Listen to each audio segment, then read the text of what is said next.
Estuvimos hablando en la primera ocasión que estuvimos aquí de Jeremías, capítulo 9, versículo 23 y 24, que dice: no se gloríe el sabio en su sabiduría, ni se gloríe el poderoso de su poder, ni el rico de su riqueza, pero si alguien se gloría, gloríes en esto. Aquí, si tú eres reconocido por algo, por lo que sea que tú seas reconocido, no te gloríes en eso, gloríate en esto. Y aquí dice, de que me entiende y me conoce. Y entonces pone dos cosas a la vez, ¿no? Es entender a Dios, entender quién es Dios, entender qué es lo que hace y por qué lo hace, y luego conocer a Dios. Y están de la mano, ¿no? Para poder conocer a alguien, para poder tener una relación con alguien, tienes que poder entenderlo, tienes que poder saber qué es lo que está pensando, y lo sabes a través de experiencias con Él en nuestras personas, o sea, nosotros, y a través de Dios es a través de tu palabra, ¿no? A través de su palabra lo entendemos y a la vez formamos una relación con Él, y entonces la fuente de nosotros para nuestra gloria es el hecho de que conocemos a Dios, ¿sí? Eso es lo que es más importante para nosotros. Y dice, pues yo soy el Señor que hago misericordia, derecho y justicia, y entonces se define a Él mismo a través de tres aspectos. 1, misericordia. 2, derecho. 3, justicia en la tierra. Porque en estas cosas me complazco. Y dice al final del versículo, y por eso me encantan esos dos versículos, esa es la forma en la que yo me complazco, que me conozcan. Entonces tenemos que conocer a Dios de acuerdo a cómo Él se da a conocer. Y aquí está diciendo, primeramente es misericordioso, después es derecho, o sea, es perfecto, y después es justo, y entonces va a juzgar también, ¿no? Y qué increíble que esas son las tres cosas con las cuales Él se da a conocer en este versículo, ¿no? Y quiere decir, me complazco con esto. Y de hecho vamos a ver estas tres cosas al rato, pero nada es para que las recuerden. Vimos después de eso en la siguiente ocasión, vimos segunda de Timoteo, capítulo 1. Si lo quieren anotar, el anterior era Jeremías, capítulo 9, versículo 23 y 24. Es uno de mis versículos favoritos en toda la Biblia, ahorita. Y el otro era segunda de Timoteo. Esperen, voy a meter uno más, nada más para llevar el punto de la primera ocasión. El punto de la primera ocasión era el hecho de que nosotros fuimos hechos para gloriarnos en Dios, ¿no? Y entonces también nos dice Isaías,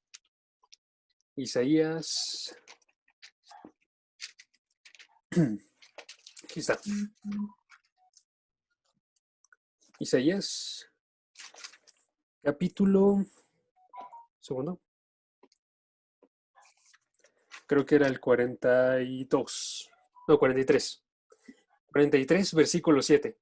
A todo el que es llamado por mi nombre, a quien he creado para mi gloria. Y esto también lo vamos a ver al rato, de hecho. A quien es llamado por mi nombre, a quien he creado para mi gloria, ¿no? Entonces, somos llamados a gloriarnos nosotros en que conocemos a Dios, y a la vez Dios llamó a todos para su gloria, no en el sentido de que nos gloriemos en Él, sino en el sentido de que el objetivo último de toda la Biblia es la parte de la gloria de Dios. La razón por la cual creó todo, absolutamente todo, es la gloria de Dios, ¿no? Entonces dice, a quien he formado y a quien he hecho, nos llamó para su gloria. Entonces ese fue el punto de la primera sesión. Y si quieren, ahorita voy a pasarles también los links para que los escuchen. La segunda vez vimos un poquito de cómo es que esto sucede, ¿no? Y cómo es que sucede. Sucede a través de la Biblia. A través de la Biblia conocemos a Dios y a través de la Biblia tenemos una relación con Él. Pero además de eso, hay personas que son puestas por Dios, de modo que podemos tener ese contacto primero, ¿no? Y entonces vemos versículos como Romanos 10, que dice, ¿cómo es que van a predicar si no los llamasen? ¿Y cómo serán llamados si nadie les comparte el evangelio? Y entonces dice, y qué hermosos son los pies de aquel que lleva las buenas noticias, ¿no? Y Efesios 4, versículo 10 al 12, dice, a unos constituyó apóstoles, a otros predicadores, profetas, a otros pastores, a otros maestros, a otros evangelistas, para, y aquí viene el objetivo que va con relación a nosotros, para la edificación de los santos, para la obra del ministerio. Entonces Jesús segundo punto de la segunda sesión era: Jesús estableció a personas en la tierra para que den su mensaje. Primeramente son maestros, apóstoles y profetas que establecen lo que tenemos aquí. Literalmente los apóstoles y los profetas escribieron esto, ¿no? Y luego establecen maestros. Y estaba teniendo una conversación la semana pasada y llegué a recordar unos textos que me enseñaron algo mientras estaba en la conversación. Y era, si nosotros a veces como que vemos mal a nuestra iglesia por la forma en la que está, y decimos como que no nos están pastoreando, ¿no? Y entonces llego y pienso, ¿cómo es que eran las iglesias antes? ¿Cómo es que pastoreaban? Y entonces digo, Pablo no estaba con cada una de las personas en todo momento, ¿no? Pablo estaba a kilómetros de distancia, Pablo estaba en otra nación, en otro continente aún, pero sin embargo, comienza cada una de sus cartas diciendo, qué alegría y qué amor tengo por ustedes y sigo orando siempre. Y Dios es testigo, pone a Dios como testigo en varias de sus cartas, aunque sean Romanos, en Corintios, en Filipenses, en esas 3 cartas, pone a Dios de testigo de las oraciones que hace sobre cada una de las iglesias de cada una de las naciones, ¿no? Y es porque Él envía a gente, envía a Epafrodito, chequen el final de Filipenses, el final de la carta a los romanos, también estaba ahí uno de los que fue enviado. Envía a Timoteo, envía a Tito. Filipenses capítulo 2 dice que envió a Timoteo. Envía un buen de gente, de modo que ellos vayan a cada una de esas iglesias y chequen cómo es que está la condición de cada una de las personas, que den un poco de enseñanza, luego se muevan a otra iglesia. Es un poquito como impersonal, en el sentido que nosotros pensamos que debería de ser algo más cercano, ¿no? En el sentido de estar siempre en la vida de otros. Y el modelo bíblico es, no es el mayor interés que tenemos nosotros, tanto el hecho de vivir cosas con ustedes como es el hecho de que ustedes estén comprendiendo y estén conociendo a Dios. Entonces, lo que hacen los filipenses, por ejemplo, en vez de enviar una persona para que diga al pastor, hey, Pablo, necesitamos tu ayuda, necesitamos que tú nos ayudes a crecer porque nosotros no podemos solos. En vez de eso envían a una persona para dar a Epafrodito, lo envían para dar una ofrenda agradable a Dios, ¿no? En vez de ir a pedir, están yendo a entregar, aún con toda la situación que les digo ahorita, ¿no? Y nosotros podemos ver eso mal ahorita. Gracias. Sí, ya me pregunto. Podríamos ver eso mal ahorita, ¿no? Se va a terminar en 10 minutos. Nada más, ahorita voy a colgar y luego lo reinicio. Pero entonces llego a esa conclusión porque recuerdo todos esos textos, ¿no? Recuerdo que dice segunda de Timoteo que Pablo estableció a Timoteo para que estuviese a cargo de Éfeso. Recuerdo que dice la parte de las ofrendas y entonces veo, ven, sí tiene un sentido el hecho de que nosotros aprendamos. Llega en el momento que lo recordamos e incluso llega a tener una aplicación en el momento preciso, ¿no? Vale la pena estar aprendiendo todo esto y estar haciéndolo constantemente, ¿no? Y entonces tenemos aquí en la segunda sesión, decía, tenemos a pastores que fueron establecidos. Y en Vida Nueva tenemos a pastores que fueron establecidos y que nos están enseñando y que tienen sabiduría, que se dedican a la palabra, como dice Hechos 6, se dedican a la palabra y a la oración, en vez de estar poniendo mesas, porque ese es el lugar en el cual mejor pueden contribuir a la vida de cada uno de nosotros, ¿no? Y entonces dice 2 Timoteo, capítulo 1, versículo 8, que ese es el versículo que vimos, no te avergüences del testimonio de nuestro Señor, ni de mí, prisionero suyo, sino participa conmigo en las aflicciones por el Evangelio, según el poder de Dios, ¿no? Frase importante aquí. Primero, ni de mí. No te avergüences de Dios, ni de mí. O sea, hay una responsabilidad que tiene cada uno de nosotros con los maestros que le fueron puestos. Y muchas veces vamos a querer cortar esa responsabilidad que nosotros tenemos. Y la idea no es esa. La idea es, Dios estableció los maestros, entonces nosotros hay que escucharlos, hay que tomar lo mejor que se puede, porque ninguno de los maestros es perfecto, pero tienen muchísimo que enseñarnos. Y tenemos que darnos cuenta que tanto como esa persona va a responder por mí, nosotros también vamos a responder por el hecho de si nos avergonzamos o no de nuestro maestro. Entonces, hay que poner atención. Y entonces hay que saber cómo ser buenos discípulos. Y ya de ahí llegamos en la tercera sesión a Segunda de Pedro, capítulo 1. Y este es el texto más grande que hemos visto hasta ahorita. Y de hecho lo vamos a volver a ver. Nada más que vamos a ir por otras, por un vistazo un poquito diferente, porque la idea es que se pueda aprender cómo es que hay que escuchar. ¿Va? Entonces, Segunda de Pedro. Vimos 3 puntos principales. Perdón, no tenía mi libertad. Vimos 3 puntos principales. El primer punto era que tenemos todos la misma fe. ¿Sí? Cada uno de nosotros y también los apóstoles, todos somos creyentes a la misma forma. Todos estamos puestos debajo de los pies de Cristo. No ninguno en mayor distancia que el otro, sino que tenemos exactamente la misma fe. Segundo punto, que hay un divino poder que da vida. Hay un divino poder que está actuando a través de la palabra de Dios, que literalmente es un divino poder el cual reveló esto, según Segunda de Pedro capítulo 1, versículo 21. Y aparte de eso, nosotros tenemos que ver que ese divino poder está disponible para cada uno de nosotros y está actuando, ¿no? Es tercer punto, es la palabra de fe que nos ayuda a escapar de la corrupción del mundo y nos ayuda a ir por Dios en vez de por todas las cosas que están aquí ahorita. El sentido de nosotros como discípulos es el hecho de que nosotros tenemos un mayor anhelo, ¿no? Dijimos ahorita, Isaías 43, versículo, que era 23, decía es para la gloria de Dios, ¿no? Y decía Jeremías capítulo 9, versículo, se me fue el versículo 3, 23 y 24, decían, nos gloriemos en conocer a Dios, ¿no?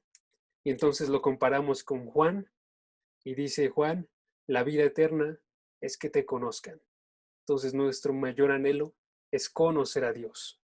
Entonces, estamos escapando del mundo para poder conocer a Dios y para poder conocerlo más completamente en la vida eterna, ¿no?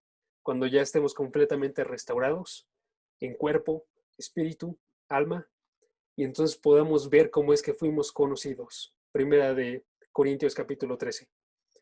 Y 4.4.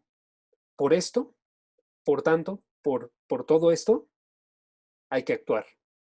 Entonces, hay un divino poder que está actuando, hay una palabra que está revelándonos promesas y ahora nosotros tenemos que responder actuando. Y ahora sí, voy a cerrar esto y ya comenzamos con la sesión de hoy. Listo, dice salutación. Simón Pedro, siervo y apóstol de Jesucristo, a los que habéis alcanzado, por la justicia de nuestro Dios y Salvador Jesucristo, una fe igualmente preciosa que la nuestra. Gracia y paz os sean multiplicadas en el conocimiento de Dios y de nuestro Señor Jesús. Después dice, partícipes de la naturaleza divina. Como todas las cosas que pertenecen a la vida y a la piedad nos han sido dadas por su divino poder, mediante el conocimiento de aquel que nos llamó por su gloria y excelencia, por medio de las cuales nos ha dado preciosas y grandísimas promesas, para que por ellas llegaseis a ser participantes de la naturaleza divina, habiendo huido de la corrupción que hay en el mundo a causa de la concupiscencia. Vosotros también poniendo toda diligencia por esto mismo, añadid a vuestra fe virtud, a la virtud conocimiento, al conocimiento dominio propio, al dominio propio paciencia, a la paciencia piedad, a la piedad afecto fraternal y al afecto fraternal amor. Porque si estas cosas están en vosotros y abundan, no os dejarán estar ociosos ni sin fruto en cuanto al conocimiento de nuestro Señor Jesucristo. Pero el que no tiene estas cosas tiene la vista muy corta, es ciego, habiendo olvidado la purificación de sus antiguos pecados. Por lo cual, hermanos, tanto más procurad hacer firme vuestra vocación y elección, porque haciendo estas cosas no caeréis jamás, porque de esa manera os será otorgada amplia y generosa entrada en el reino eterno de nuestro Señor y Salvador Jesucristo. Vas. Muchas gracias, Cinda. ¿Me acompañan a orar? Padre, gracias porque nos permites encontrarnos ahorita con tu palabra. Gracias porque nos permites estar en comunión con nuestros hermanos, porque nos permites tener un medio por el cual podemos hablar aún a la distancia y nos das un tiempo también para poder tener una relación contigo. Gracias porque nos has provisto de tu palabra y ayúdanos porque literalmente no podemos conocer nada de ti si no es porque tú lo revelas primero. Ilumínanos, ayúdanos a ver este texto, a analizar cada una de las implicaciones que tiene y siempre pensar en cómo es que eso es para tu gloria y para tu honra. En el nombre de Jesús. Amén. Va. Y ahora chequen esto. Compartir. Ahí estás. Chequen. ¿Sí funcionó? ¿Se ve? Sí. Sí. No. Va. Entonces aquí tenemos el texto, ¿no? ¿Qué vemos aquí? Es 2 de Pedro capítulo 1, versículo 1 al 11, y estamos observando cuáles son las implicaciones que tiene cada una de las partes. Entonces, ¿qué me gusta hacer? Si ven mi Biblia, van a ver que está rayada. Eso no es porque a mí me guste en general como manchar mi Biblia, es porque me ayuda a entender, ¿no? Soy un muy mal lector. Si a mí me ubican la forma en la que yo leo muy lento, me pierdo constantemente, como que no veo cómo es que está todo, pero a través de las líneas, a través de checar qué es lo que importa dentro del texto y cómo es que se relaciona todo lo demás, hay una comprensión de eso, ¿no? Y lo que he descubierto es que también te ayuda a entender, que diga, no solo entender, sino también a memorizar el texto a la vez, ¿no? Y es como de forma inintencional.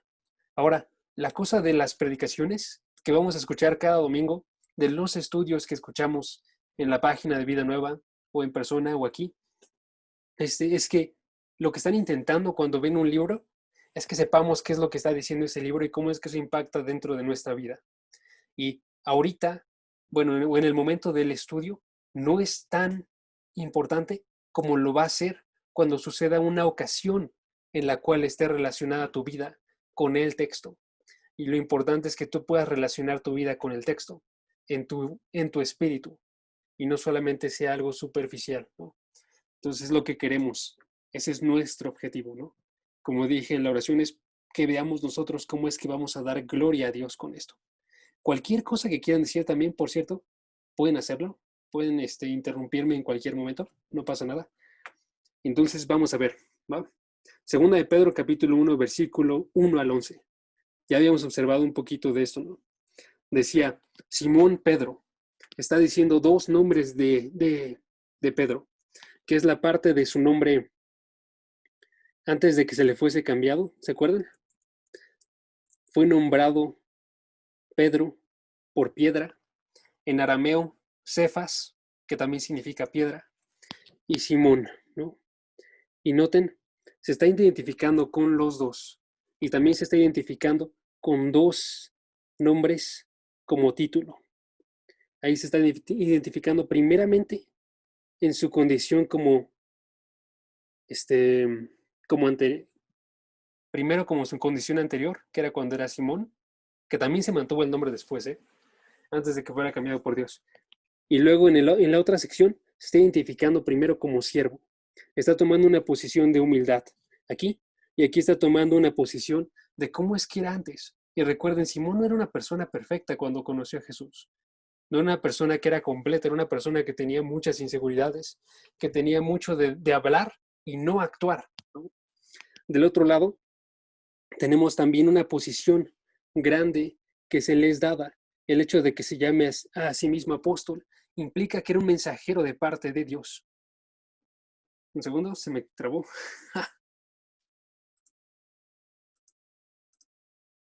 Cosas malas de las Cintiq. Ahí está. Ok. Va. Entonces era un apóstol de Jesucristo. Y entonces, primeramente agarra su posición humilde. Primeramente agarra el hecho de que él tiene que verse a sí mismo como un siervo. Y luego agarra el hecho de que tiene que verse a sí mismo también como un apóstol. Un siervo es aquel que está haciendo solamente la voluntad de su maestro. Un apóstol es aquel que está llevando un mensaje que tiene el maestro, que él lo estableció, que él lo puso en un lugar de autoridad. De modo que ahora este Pedro está siendo un representante de de Jesús dentro de los demás. Y entonces Él lo está haciendo de modo que se pueda humillar, porque lo que va a hablar después es que ellos han recibido una fe que es igual a la de Él. Han recibido, dice, una fe como la nuestra, haciendo referencia a Él, que era un apóstol, a todos los demás apóstoles, una fe como la nuestra, ¿no?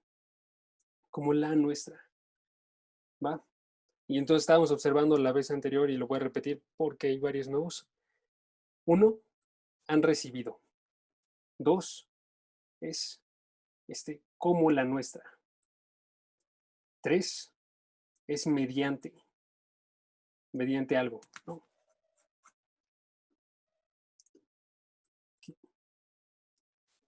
Que no me está agarrando tan bien esta cosa.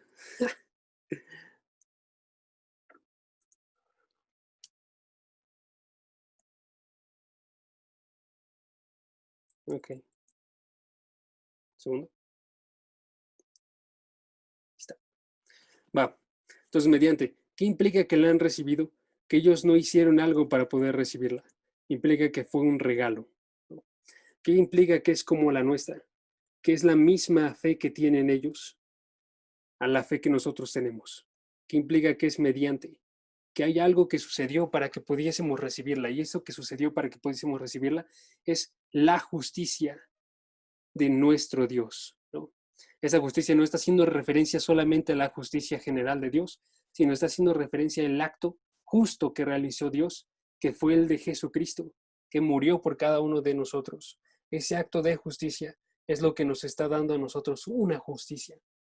Dice, gracia y paz les sean multiplicadas a ustedes. ¿Ustedes ven la parte de ustedes? Esa nada más es una pregunta mía, porque no estoy seguro. Ahí está. Va. Les sean multiplicadas a ustedes. Y aquí chequen. La parte de gracia y paz no está diciendo que la tengan. O sea, tengan gracia y paz. Está diciendo que sea multiplicada, ¿no? ¿Qué implica que sea multiplicada? Que ya existe un nivel de gracia y paz que nosotros tenemos. Ahora, ¿qué es lo que sucede? Cada uno de los creyentes tiene un nivel de gracia y paz. Sin embargo, el anhelo de el anhelo de Pedro, la oración que nos está haciendo aquí es para que eso sea multiplicado, para que no se quede en el lugar donde está, sino que siga avanzando. Y ahora son dos cosas. Una de esas cosas es la gracia y la otra cosa es la paz. La gracia implica un don inmerecido. Es más, implica un don que es contrario a lo que nosotros merecemos. Implica nosotros merecíamos algo, pero recibimos lo contrario a lo que nosotros merecíamos.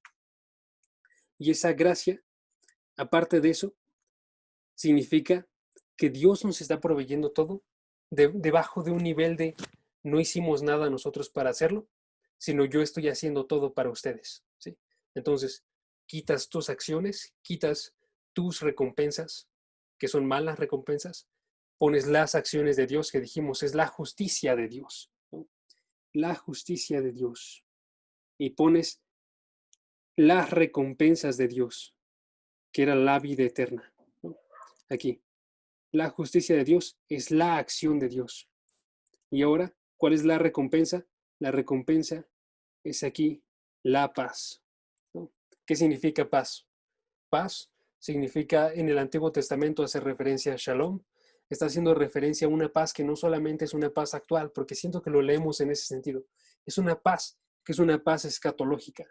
¿Qué implica escatológico? Escatológico significa que es acerca del fin, es acerca de el tiempo en el cual nosotros vamos a estar delante de Dios, vamos a estar viéndolo y ahí vamos a tener el momento de paz completa, ¿sí? Ahorita en el mundo no hay una paz completa, así como no está el reino de Dios de forma completamente visible ahorita. Está visible en los corazones de los creyentes y la paz de la misma forma está en los corazones de los creyentes, pero no de la forma completa. Entonces, si vemos ejemplo en Isaías, podemos observar cómo es que él siempre está hablando acerca de una paz escatológica. Isaías capítulo 32, ejemplo. Isaías capítulo 32, versículo 15 al 18, nos están hablando de este momento futuro, ¿no? Y está diciendo, hasta que se derrame sobre nosotros el Espíritu desde lo alto, el desierto se convierte en campo fértil y el campo fértil sea considerado como bosque. El desierto morará, el derecho, y la justicia habitará en el campo fértil. Ahorita no habita de forma completa la justicia.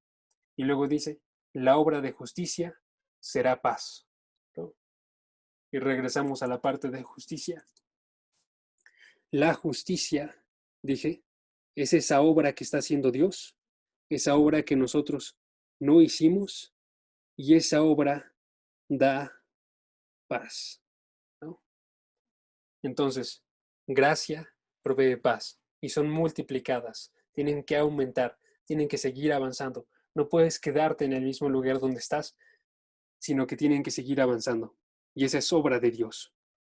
Entonces sean multiplicadas a ustedes. ¿Y dónde van a ser multiplicadas o cómo van a ser multiplicadas? Y aquí palabras importantes. En el conocimiento de Dios, ¿no? ¿Cómo llegas a conocer que diga tener paz? A través de conocimiento de Dios. ¿Cuál es la vida eterna? Que te conozcan. ¿Cuál es el hecho de que nos trae paz? Esto es porque a través de conocer a Dios, escatológicamente hablamos de un conocimiento perfecto, ¿no? Y ahorita, a través de conocer a Él, conocemos sus virtudes, conocemos cuáles son las obras que Él ha hecho y cuál es la forma entonces en la que va a actuar en este momento. Y eso trae más gracia y trae más paz a nuestra vida, ¿sí? Conocer a Dios hace que nosotros podamos actuar de forma diferente en dificultades, hace que nosotros podamos responder ante cada una de las cosas que pueden pasar. Incluso, ejemplo, decía John Piper en un sermón acerca de el evangelio de la prosperidad, dice, yo lo odio porque ese evangelio no te sostiene en las dificultades. Y entonces veo otro evangelio en el cual hay una persona que conoce que se estrelló su auto y salió volando su hija y murió. Y en ese momento de dificultad él dijo, alabado sea Dios, ¿no? Que Job también dijo exactamente lo mismo y dijo, no recibiremos solamente lo bueno de parte de Dios, sino lo malo. Es porque Dios conocía más perfectamente a Dios y sabía, aún lo malo tiene un propósito a pesar de que tú no lo conoces en este momento, ¿no? Y entonces tenemos que conocer a Dios para poder tener esta gracia y esta paz. La gracia, esa acción que les estoy diciendo, sucede cuando tú conoces a Dios y entonces surge algo que se llama fe y surge un actuar de Él que está impactando en tu vida y que está proveyendo la paz. Y noten, no solamente es a Dios Padre, no solamente es a Dios del Antiguo Testamento, no solamente es a Dios revelado de una forma un poco más personal, sino que es a Dios revelado de forma más completa, como dice Hebreos capítulo 1, versículo 3, a través de su Hijo Jesucristo, ¿no? Entonces podemos checar ese si quieren. Hebreos capítulo 1, versículo 3, que dice, Él es el resplandor de su gloria y la expresión exacta de su naturaleza, y sostiene todas las cosas por la palabra de su poder, ¿no? Es el resplandor de su gloria. Gloria implica una definición externa, una, este, una expresión externa de quién es Dios, ¿no? De cuál es su valor, de cuál es su majestad.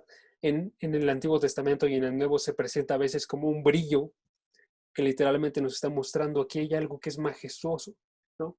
Pero no solamente es eso, sino que es una expresión exacta de su naturaleza. Entonces, es una gloria que se está mostrando a través del hecho de que vemos perfección, pero es una gloria que es expresada externamente y definida, ¿no? En el Antiguo Testamento, cuando crea en Génesis capítulo 1, versículo 1, está mostrando, según Romanos, su poder y deidad, ¿no? A través de la creación. Pero a través de la muerte de Cristo, está mostrando más perfectamente su misericordia y su amor.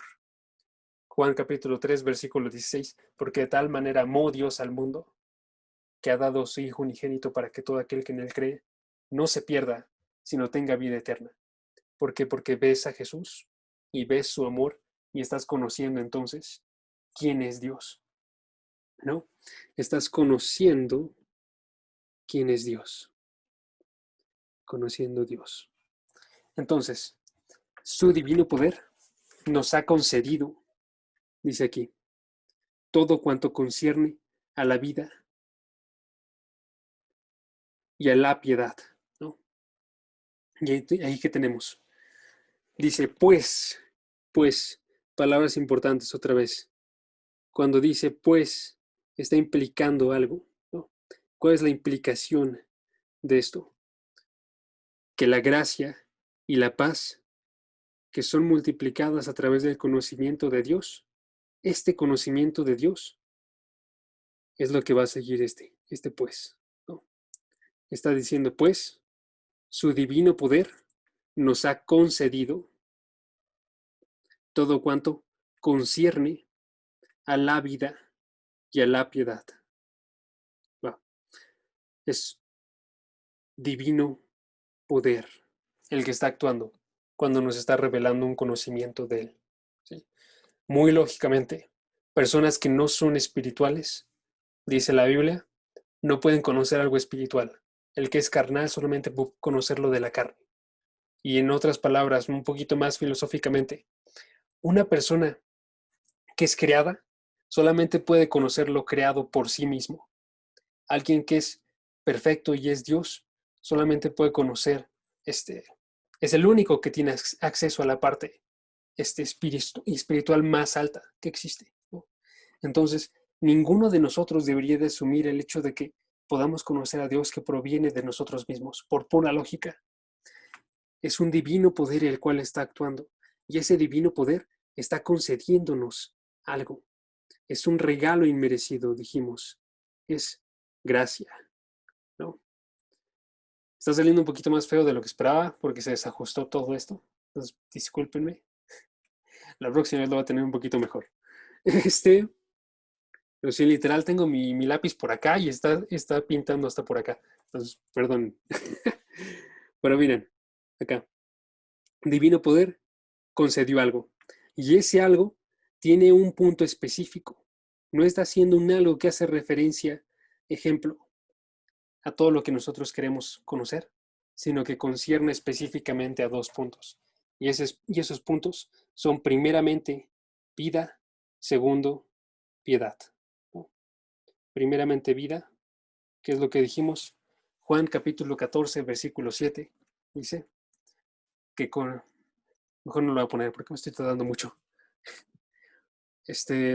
Uno no puede conocer a Dios si no conoce a Jesús.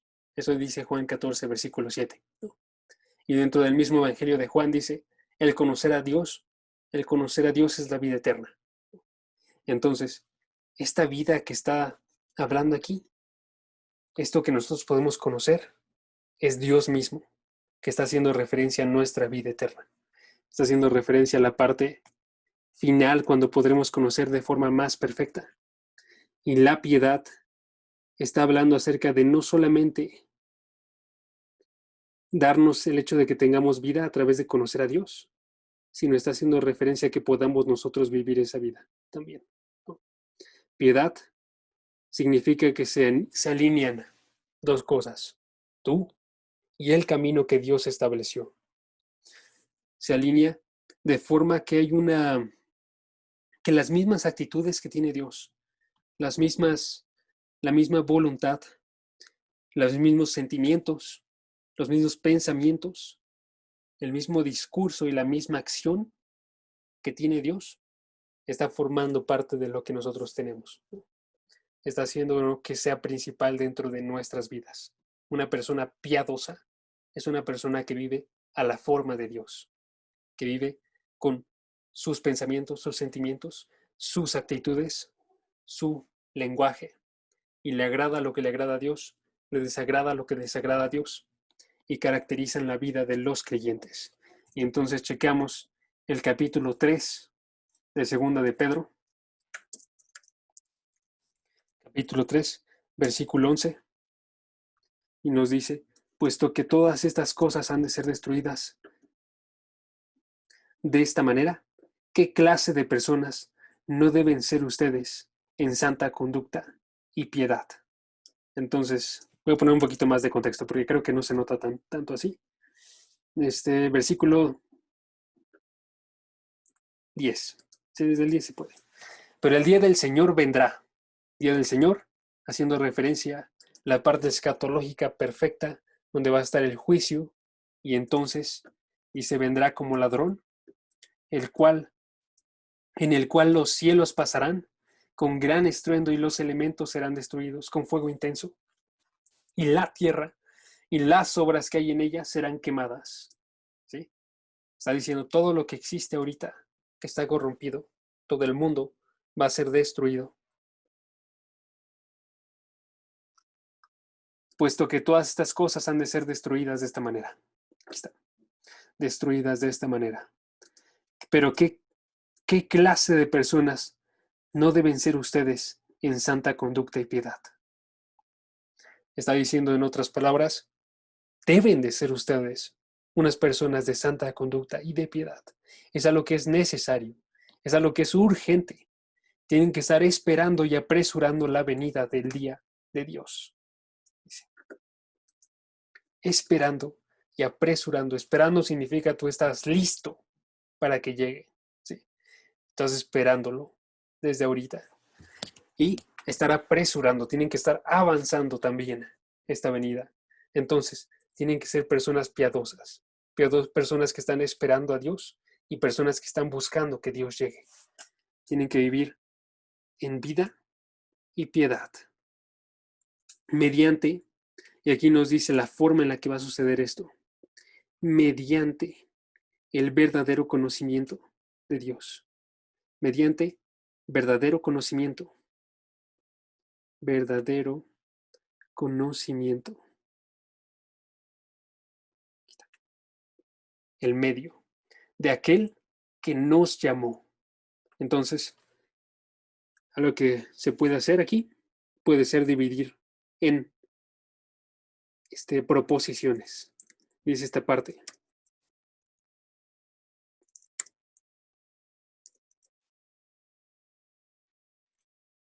Segundo. Ahí está. Pues su divino poder nos ha concedido todo cuanto concierne a la vida y la piedad.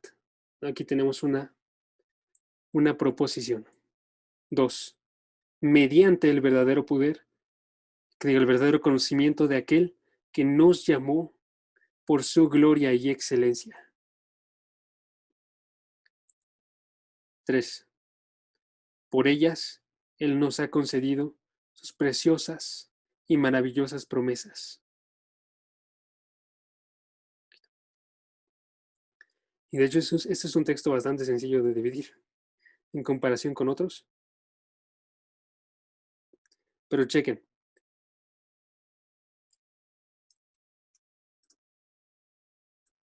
Aquí está. Aquí tenemos 3 proposiciones diferentes. Van a ser 4 cuando terminemos el versículo 4. Y cada una nos está dando una información. Esta de aquí arriba, la primera proposición, esta de aquí, nos está dando una fuente y un objetivo. Nos está diciendo fuente y objetivo. No manches, en serio no puedo escribir con esta. Fuente y objetivo. Su divino poder, esa es la fuente. Su divino poder nos ha concedido todo cuanto concierne a la vida y a la piedad. Objetivo, vida y piedad. Fuente, divino poder. Objetivo, vida y piedad. Ahora, el medio nos lo está diciendo la segunda proposición. El medio por el cual sucede es por el verdadero conocimiento de aquel que nos llamó. Es un conocimiento verdadero, tiene que ser algo que no puede ser falso y tiene que ser de aquel que nos llamó por su gloria y su excelencia. Tiene que ser un conocimiento de Dios por el cual vamos a llegar a esto, a este objetivo que es vida y piedad. ¿Sí? Entonces, este conocimiento está haciendo referencia en las Escrituras, como vamos a ver más claramente en el capítulo 2, capítulo 1, versículo 21.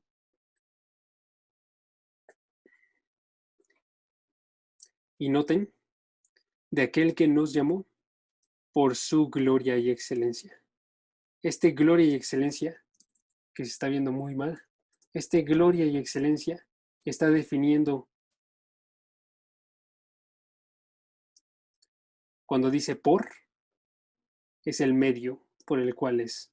Entonces está hablando por su gloria y excelencia, de este verdadero conocimiento. ¿Qué sucede? Que la Biblia nos está presentando su gloria y la excelencia de Dios. La Biblia nos está mostrando este verdadero conocimiento porque se ve hermoso, se ve increíble, se ve como algo que es extremadamente real y mucho más real que las cosas que nosotros tenemos ahorita. Es más real que el libro que yo estoy sosteniendo, es más real que este Kindle, es más real que mi ropa. Es la gloria y excelencia de Dios, ¿sí? Ese mensaje que está hablando Dios. Entonces dicen, nos llamó por esta gloria y excelencia, por su palabra nos llamó, para que nosotros podamos llegar a la vida y a la piedad a través de conocer a Dios. Por ellas, o sea, haciendo referencia a la gloria y excelencia, por la gloria y excelencia que se muestra a través de su palabra, nos ha concedido preciosas y maravillosas promesas. ¿Ok? Promesas, que está repleta la Biblia de promesas y nos está mostrando esta gloria y excelencia, está haciendo que nosotros veamos esas promesas como algo que es precioso y maravilloso, a fin, y aquí está la siguiente división, a fin de que ustedes lleguen a ser partícipes de la naturaleza divina. Ese es el final de la división. Aquí está. Ok, está bien. A fin de que lleguemos a ser partícipes de la naturaleza divina. Y ahorita vemos cómo es que eso sucede a través de promesas. ¿Va? Naturaleza divina. Esto nos regresa a cuál es la parte de el objetivo, ¿no? El objetivo, dijimos, es vida y piedad. Y la forma en la que llegamos a ser parte de esto es que vida y piedad son naturaleza divina. ¿Qué significa esto? No que significa que nosotros vamos a ser Dios. Significa que nosotros vamos a ser hechos a la forma de Dios. Y entonces vemos Romanos capítulo 8 y dice, aquellos que predestinó para que sean hechos a la imagen de su Hijo, para que sean hechos conforme a cuál es la voluntad de Dios. Romanos 12, versículo 1 y 2 también nos mencionan esto. Tiene que ser conformada a nuestra voluntad, no al mundo, sino que tiene que ser conformada a la voluntad de Dios. De modo que tengamos una naturaleza que es divina, porque está hecho como una imagen de Dios. ¿Cuál era el punto para crear a los hombres?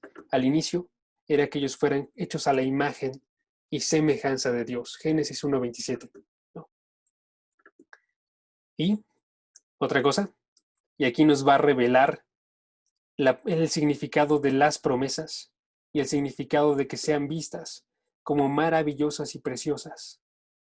La siguiente proposición dice, habiendo escapado de la corrupción que hay en el mundo por causa de los malos deseos.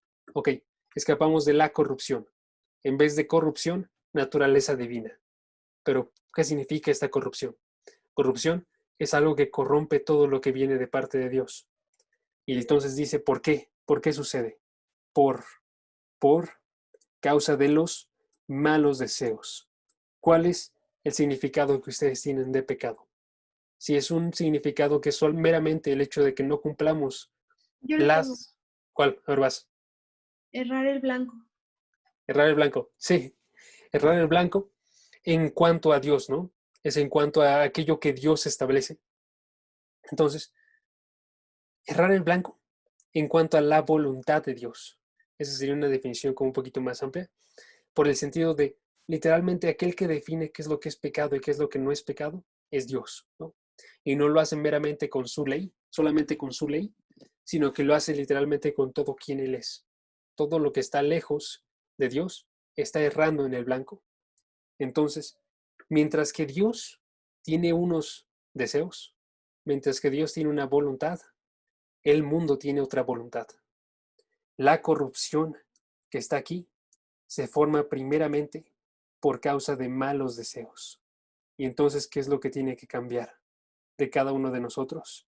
Tienen que cambiar el hecho de que no haya malos deseos, sino que haya unos buenos deseos. Unos deseos que ven las promesas de Dios como preciosas y maravillosas, ¿no? Unos deseos que están buscando lo que Dios quiere. Preciosas y grandes promesas. Entonces, preciosas y maravillosas promesas se compara con estos malos deseos. Y la diferencia, entonces, es el hombre no está deseando muchas cosas, el hombre está deseando muy poco. El hombre se complace con demasiado poco y no se da cuenta que él fue hecho para desear algo más grande, para desear a Dios.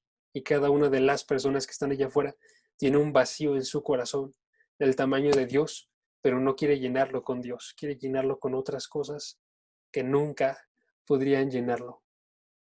Entonces tenemos que ir en contra de estos malos deseos. Entonces, ¿qué nos dice esto? Que, uno, tenemos que conocer a Dios. Tenemos que conocer a través del divino poder que Él nos ha puesto. Tenemos que conocer en verdad a Dios. Dos, tenemos que ver a Dios como glorioso, ¿no? Tenemos que ver a Dios como algo glorioso, algo que tiene gloria y excelencia, que todo lo que nos está revelando tiene que verse de forma perfecta. Tres, tenemos que, para poder ver estas promesas, perdónenme, tenemos que poder verlo a Él de forma gloriosa para poder ver estas promesas de forma gloriosa. Y tener entonces, una vez que ya ven esas promesas de forma gloriosa, tenemos el objetivo. Y el objetivo es la parte de una vida eterna, ¿no? Vida y piedad. Entonces, tenemos la fuente y el objetivo. Fuente siendo el divino poder de Dios. El objetivo siendo vida y piedad. Tenemos el medio, que es el verdadero conocimiento de aquel que nos llamó. Tenemos el por qué lo vamos a hacer, ¿cómo se diría eso? El canal, que es sus preciosas y maravillosas promesas, por las cuales nosotros llegamos a ser partícipes de la naturaleza divina, y habiendo escapado la corrupción, eso tenemos una forma negativa de qué es de lo que implica todo esto, ¿sí? Entonces, la forma positiva de decir esto, la forma positiva es ver las promesas. La forma negativa es escapar de la corrupción. Estas dos son iguales, de modo que cuando escapamos nosotros de la corrupción, nos acercamos a ver más preciosas las promesas, y cuando vemos más preciosas las promesas podemos escapar de la corrupción, ¿sí? ¿De qué nos sirve todo esto?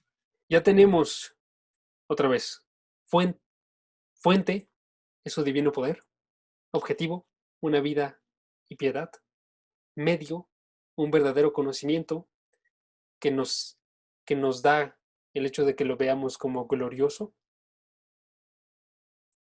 y nos da unas promesas que a la vez se ven gloriosas, y a través de eso nosotros vivimos una vida piadosa. Y tenemos lo negativo, o sea, lo contrario, que sería una vida de corrupción en malos deseos, ¿no? Ahora, ¿qué hacemos con todo eso? De acuerdo a Pedro. De acuerdo a Pedro, nos dice el versículo 5. Voy a ponerlo de otro color. Un verdecito. Por esta razón, también, o sea, no solo nosotros, que diga no solo lo que mencionamos antes, sino también nosotros, obrando con toda diligencia, añadan a su fe. Y llegamos otra vez a la paradoja, ¿no? Que no es tan... Es un misterio revelado, es un misterio que esté oculto, ¿no? Que es el hecho de, ok, todos estos conocimientos, fe, que nos está haciendo ver a Dios de forma más perfecta, no se quedan ahí, ¿no? Sino que esos conocimientos, esa gracia y esa paz tienen que ser multiplicados, ¿no? Tienen que crecer, de modo que den fruto y de modo que el objetivo de los siguientes versículos es que confirmemos nuestro llamado, ¿no? Va a llegar y va a decir en el versículo 11, de esta manera le será concedida ampliamente la entrada al reino. ¿Por qué? Porque se está confirmando la autenticidad de nuestro conocimiento. Si es un conocimiento que en verdad viene de parte de Dios y su fe y está aquí dentro, o es un conocimiento que se queda solamente aquí, ¿no? O si no existe en lo absoluto, ¿no? Ahí tengo una frase que me gustó muchísimo de John Piper que dice: conocimiento no garantiza piedad, pero falta de conocimiento garantiza ignorancia y al final caída, ¿sí? Si no hay conocimiento, caída. Si hay conocimiento, pero no hay piedad, caída.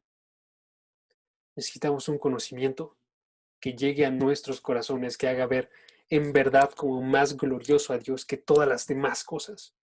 De modo que podamos literalmente solamente desear a Dios dentro de las dificultades. Y cuando se ponga la decisión entre si voy a estar anhelando más el sentirme mal o voy a estar anhelando más el confiar en Dios, que confíe en Dios. Decía también San Agustín, todos los hombres, absolutamente, no era San Agustín, perdón, era Blaise Pascal, todos los hombres buscan la felicidad.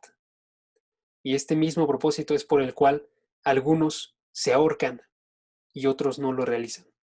Solo se expresa de formas distintas, ¿sí?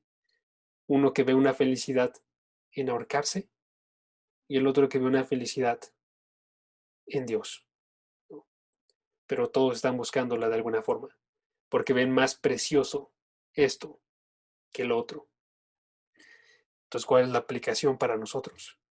Que veamos que hay que llegar, uno, a un verdadero conocimiento de Dios, que ve las cosas como gloriosas. Voy a hacer otra de estas porque si no, no voy a poder explicarme bien aquí.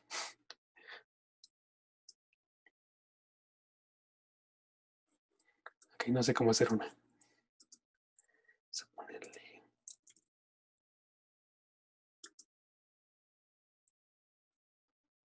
Un segundo.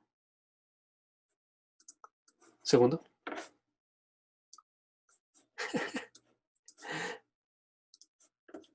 ¿Estás? Está. Un verdadero conocimiento. Necesitamos un verdadero conocimiento.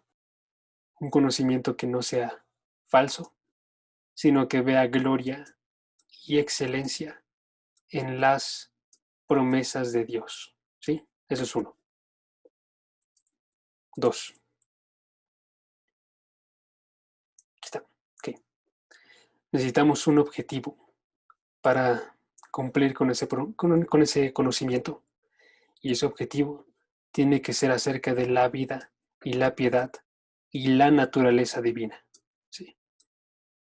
Una vida que está enfocada en Dios, una vida que está de acuerdo a lo que Dios siente, piensa, cuáles son sus actitudes, qué es lo que Dios ama, qué es lo que Dios odia. Piedad, ¿no? Y una vida verdadera que sea conocer a Dios y no conocer algo más. Y 3. Este verdadero conocimiento y este objetivo tienen que verse reflejado, como dice aquí, en una obra con diligencia que nos autentifica. No sé si me va a alcanzar ahí pero que nos autentifica, que vamos a entrar de manera amplia al reino de Dios. Ampliamente. Significa seguro. Significa que no es un entrar de accidental, sino que sucede por algo. No estoy predicando un evangelio de acciones. Estoy predicando un evangelio de gracia que nos dio un conocimiento, que nos dio un amor, pero que tiene que ser, nosotros tenemos que saber si es algo que en verdad tenemos ahorita o no tenemos ahorita. No. Estaba escuchando una conversación, y este ya es el último punto, de un hombre que decía, si me preguntan a mí, por cierto, yo soy calvinista, ¿no? Y la persona estaba en contra de los calvinistas y quería escuchar cuáles eran los argumentos. Pero el argumento final que daba él era, los calvinistas no pueden tener seguridad de su salvación. ¿Por qué? No me acuerdo por qué. Pero no, al contrario. El hecho de que yo diga que la salvación tiene que ir acompañado de obras, es que ahí estoy teniendo una muestra de que esa salvación es verdadera, ¿no? Tengo en mis acciones que yo vivo diariamente una muestra de si yo amo o no amo a Dios. Y no van empeorando conforme pasa el tiempo, sino que van mejorando, de modo que ahora estoy más seguro de que yo soy salvo. En un sentido de, no solamente estoy seguro, sino estoy extremadamente seguro. Y voy a estar incluso más seguro mañana y pasado mañana y así, porque se ve cada vez más claramente esa gloria y excelencia de las promesas de Dios de estar junto a Él, ¿no? Y esa obra diligente. Entonces, con todo esto, amigos, si pueden, ¿me ayudas a orar, Ann? Señor, te damos gracias por lo que nos mostraste el día de hoy. Gracias por la vida de Jaso que permite ser una extensión de tu conocimiento y de tu palabra. Gracias por la vida de cada uno de los que están aquí presentes, Padre. Te pedimos que durante toda esta semana podamos tener un poco más de sabiduría y conocimiento sobre lo que el día de hoy aprendimos y que nos permitas llevarlo a la acción para así ir creciendo en tu amor y en tu sabiduría, Padre. Amén. Amén.